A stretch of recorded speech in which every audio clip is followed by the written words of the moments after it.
ito ay rated SPG. Striktong patnubay at gabay ng magulang ang kailangan. Maaaring may masiselang tema, lengguwahe, karahasan, sexual, horror o droga na hindi angkop sa mga...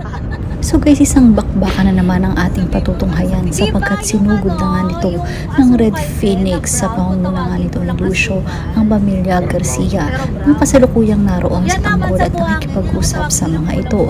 Samantala matatamaan na nga ang ina ni Ponggay at mukhang ito ay tuluyan ng mamamaalam habang nga galit ang ama nga nito at pati si Ponggay kung kaya't lumaban nga sila ng sabayan dito sa kina Lucio. Subalit hindi aasahan na simulan o napangunahan ng emosyon ng ama ni Ponggay kung kaya't ito ay matatamaan.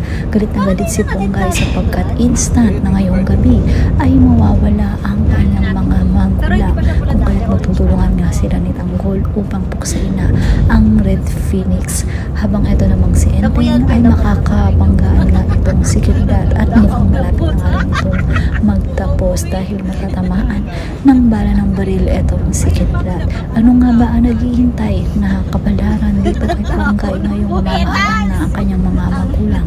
Yan ang mga dapat natin pakatuhayan sa mga sinuliting bakbakan na aksyon. Dito nga lang sa FPG's Batang King.